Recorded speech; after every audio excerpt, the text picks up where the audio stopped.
2.5 বছর ভাঙড় পঞ্চায়েত সমিতি 1, ভাঙড় পঞ্চায়েত সমিতি 2 আমার কাজকে নিয়ে শুধু টাইম কিল করেছে। ডিস্ট্রিক্টের একটা অর্ডার হয়েছে, ডিস্ট্রিক্ট থেকে অর্ডার করেছে যেখানে এডিএম ডেভেলপমেন্টের সিগনেচার আছে যে তারা আমার কাজটাকে আবার নতুন পুনরায় আবার সে পঞ্চায়েত সমিতির হাতেই তুলে দিয়েছে। যে পঞ্চায়েত সমিতি আমার 2.5 বছর সময় নষ্ট করেছে আবার তাকে দিয়েছে, আমার সাথে কোনো রকম আলোচনা, কোনো রকম জিজ্ঞাসাবাদ না করে। যত সময় ইউসি দেওয়া হয় না, আমার কাজের গুণগত মান খারাপ হয়েছে এবং আপনার ওখানে নেম প্লেট আসেনি যে আমার ওটা কাজ আমার বিধায়ক ল্যাডের। আমি সর্বোচ্চ জায়গায় এসেছি, এরপরেও যদি না আমার কাজ ঠিকঠাক করায় তাহলে আর কিছু বলার নাই। তখন আমি বলছি, এখানে বলে যাচ্ছি, তাহলে আমি আমার গাঁটের টাকা থেকে, বাড়ি থেকে টাকা নিয়ে এসে 3 কোটি টাকা খরচ করার আমার সেই ক্যাপাসিটি আমার আছে, আমি সেই টাকায় খরচ করবো। বেশিক্ষণ কথা হয়নি, কারণ আমাকে যখন পৌঁছাবার টাইম দিয়েছিল 5:30টার দিকে, আমি অনেক আগেই চলে এসেছিলাম। আমার মোটামুটি যেগুলো বিষয়গুলো ছিল সেগুলি আমি উত্থাপন করেছি। উনি বলেছেন যে না, যে সিস্টেম যেটা আছে তোমার সাথে যদি ইনজাস্টিস হয়, মানে তোমার যে বিআইপি গাইডলাইনের বাইরে গিয়ে কোনো কাজ হবে না। রাজনৈতিক ওদেরকে কে কন্ট্রোল করছে সেই বিতর্কে আমি জড়াতে চাইছি না, আমার চাই কাজ। আমি যদি আমার রাজনীতিক বলি, আমার এই কাজটা যদি বন্ধ হয়ে যায় বিপদ হয়ে যাবে।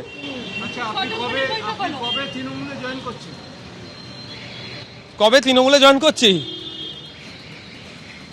আমার নিজের একটা পার্টি আছে, পার্টির আমি একটা চেয়ারম্যান। 4 বছর ধরে 42 দিন জেল কেটে 13খানা কেস মাথায় নিয়ে ঘুরছি। আপনাদের জানিয়ে রাখি, আজকে নওশাদ সিদ্দিকী মমতা বন্দ্যোপাধ্যায়ের সঙ্গে দেখা করতে যান এবং আপনারা শুনলেন বিধায়ক তহবিলের টাকা খরচ করতে তিনি পারছেন না, একগুচ্ছ অভিযোগ জানিয়েছেন এবং তিনি তৃণমূলে যোগদান করছেন কিনা এই প্রশ্ন যখন তাকে করা হয় তিনি উড়িয়ে দেন যে একগুচ্ছ মামলা তার মাথার ওপর রয়েছে। বিকেল 4:30 আজকে নবান্নে পৌঁছন নওশাদ সিদ্দিকী মুখ্যমন্ত্রীর সঙ্গে দেখা করতে। মমতা বন্দ্যোপাধ্যায়ের কাছে বিধায়ক তহবিলের টাকা নিয়ে অভিযোগ জানিয়েছেন নওশাদ সিদ্দিকী, ভাঙড়ের আইএসএফ বিধায়ক।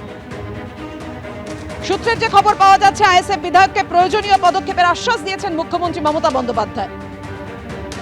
সিপিএম নেতা সুজন চক্রবর্তী এই মুহূর্তে আমাদের সঙ্গে টেলিফোনে রয়েছেন। সুজন, তো সময়টা দেখুন, মানে আজকে সিপিএম থেকে বিজেপিতে ঘুরে যখন তৃণমূলে যোগদান করলেন তাপসী মণ্ডল, আজকেই নওশাদ সিদ্দিকী মমতা বন্দ্যোপাধ্যায়ের সঙ্গে সাক্ষাৎ করতে নবান্নে পৌঁছন, যদিও তিনি জানিয়েছেন একেবারে প্রশাসনিক বিষয়।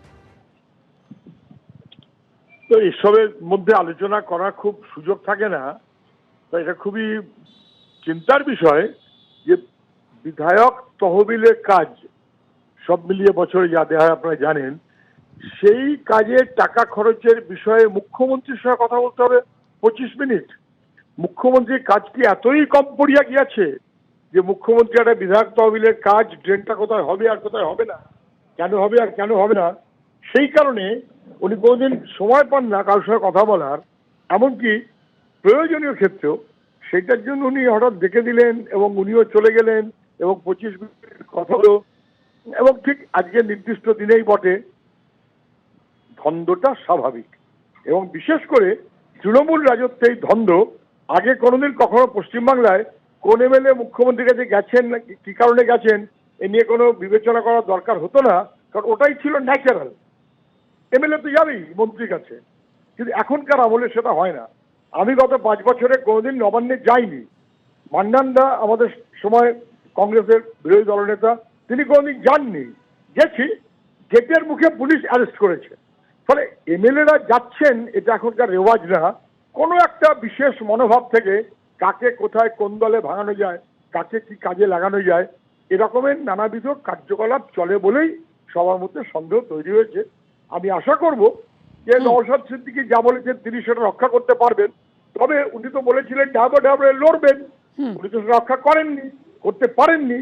ফলে ওনার বলা এবং করার মধ্যে মিল থাকবে কিনা সময় বলবে। আর তৃণমূলের রাজত্বে দল ভাঙানোর খেলাটা এখন একটা বড় ব্যাপার।